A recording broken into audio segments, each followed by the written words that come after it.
And now the biggest news of the day, Knesset Speaker Yariv Levin officially scheduling a vote of confidence for the potential new government on Sunday, June 13.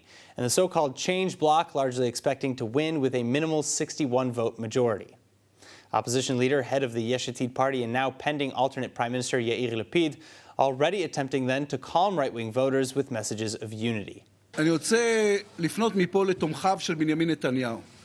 אני יודע שהקמת ממשלת האחדות היא מבחינתכם משבר גדול, אבל אתם תגלו שהממשלה הזו לא מוקמת נגדכם, היא תעבוד בשבילכם, היא תכבד אתכם, היא גם שלכם. That said, the new details of the agreements signed between parties in the change bloc now coming to light, and for many voters on the right, Lapid's statements are ringing hollow. Joining me to discuss, chair of the Zionist Horizon and political analyst Dor Harlap, and Jeremy Saltan, political strategist and director of English operations for the Yamina party. Thank you both so much for joining us. Hey, Aaron. All right, now, Dor, I'm starting with you. Promises in the deals are including electoral reforms like a shift to a regional voting system, holding party primaries on the day of general elections, and permitting absentee voters or voting for Israelis abroad. It also includes adding term limits for the prime minister, ramped up construction in Jerusalem, boosted funding for Arab communities, and a follow-through on the already approved egalitarian prayer space at the Western Wall in Jerusalem. So, what of these deals? I won't talk about all of them, okay? Sure. Because there are so many. Exactly. So what deals are particularly contentious to the right? So, no, please, I will just speak about the hypocrisy of Yamina and Yair Lapid, and everybody has spoken about it, about the Norwegian law, okay, which change and shifts the way that the Knesset and the government works together. Okay, because when the Likud and Blue and White did that just a year ago, they were shutting out like crazy. And let's speak on other things. I don't think that regional vote is going to be a problem for anyone. I think if they will do it in a smart manner, it can be something which is good for Israel. I'm trying to be objective, and if something is good, I don't have a problem saying that.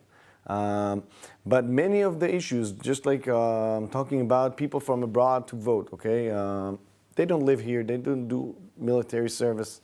Not necessarily. The law is simply that you just have to physically be here to vote, but you could be on a trip abroad on vacation. So and specifically, then if someone is in a trip, so make sure you know the date of elections 3 months ahead. Try to make sure to be here to vote. You know, we have one country. We care about it. It's important to affect what's going to be. So go and vote when you are able to do so. All right, so Jeremy, I want to bring you in on this. And Dor actually just mentioned regional voting, saying he's actually fine with that, giving credit where credit is due. But actually, I want to ask you, because regional voting systems are very intriguing, how do you plan to accomplish this without creating an allowance for gerrymandering or other such voter manipulations? Yeah, I mean, right now we're not talking about electoral reform. We're talking about the coalition agreements that are ahead of us, and of course the vote of confidence, which I assume will be in favor of the proposed government on Sunday. But I do want to refer to some stuff Dov was talking about in terms of the Norwegian law. We're the ones that passed the Norwegian law for the first time back in 2015. This is something our party has always been for. During the campaign, we said this is something that we would enact. That's true that Lapid has been against that, and he's spoken to that effect. But again, it's Naftali Bennett who's going to be the prime minister who is inaugurated with God's help on Sunday. And what we're doing here is fulfilling one of the promises that we said to the Israeli public. We believe in having a separation between the executive branch and the legislative branch of government. This is something that will actually strengthen the Knesset. This will allow also the ministers to be able to spend their time in the ministries as opposed to showing up all the time for countless votes, which of course happens quite frequently with a narrow 61 to 59 coalition. So I completely reject that is an issue. That's actually something that we campaigned on. All right, so I want to ask you as well, another portion of the deal allows for a shared veto power between Naftali Bennett of your Yamina party and Yair Lapid. Is that something that you suspect might actually cause conflict, and where each party is constantly vetoing the initiatives of the other? And this speaks to the heart of the argument of the ineffectual government that may come to pass on Sunday? I actually think the veto, the mutual veto, is a great idea. I think that's actually going to be what maintains this coalition stability.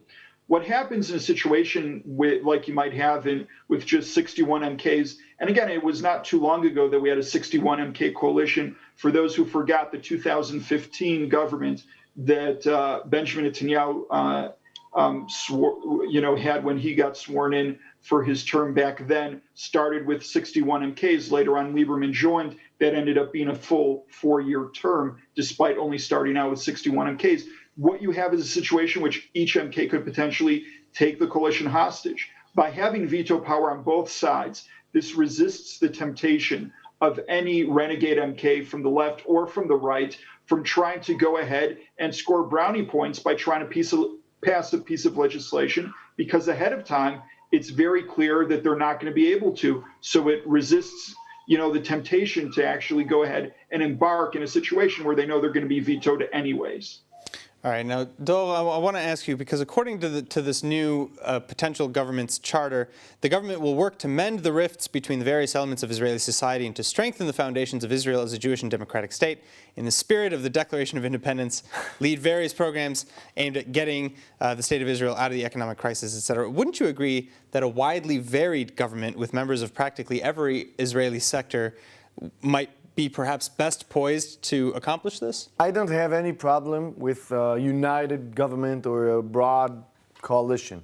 I think it's good and it will be good for Israel. But specifically, this coalition will not be an effective coalition because the parties internally are against each other's basic thoughts, basic values. So what about this veto, checks and balances and things this like is that? not going to be a united government. It will be a paralyzed government. They won't be able to do anything, okay? When Mansour Abbas will ask for something, Naftali Bennett say, no, we cannot do that because I want to be able to say that I'm right-wing, even though it's not really happening. And when Merav Michaeli will try to say something about buses driving during Shabbat, during Saturday, so Naftali Bennett again will say, no, we cannot do that. And then when Yair Lapid will say, I don't want to give any money for the Orthodox Jewish yeshivas, so it will be just a paralyzed government. That's all right. 10-second response from you, Jeremy. We have coalition agreements. There's something in there for the constituencies of all 8 parties. Because of that, and because of the fact that it takes a long time to go through the legislative process, we'll probably spend just the first year passing the stuff we agree on. We won't even get to the stuff we disagree on till the second year of government. So and like I said, the veto power, I believe, you're saying it's going to hold on for 1 year coalition? I said the first year is going to be there to be able to pursue the coalition agreements and all the stuff that is written there for the constituencies. And the second year, that's when we're going to start to do new things. I believe if we're able to show goodwill and we're able to work together, we'll be able to do new things in that second year of government. And again, that can build on to a third and potentially fourth year. What it depends, and that's really what it comes down to, is the goodwill and trust between the leaders of these parties and the ability to be able to maintain the various backbenchers in each one of these parties to go ahead and maintain this coalition. I think everyone to want to let this government live. Well, we'll see how all of this pans out after the vote on Sunday. Jeremy Saltan, Dor Harlap, thank you both so much.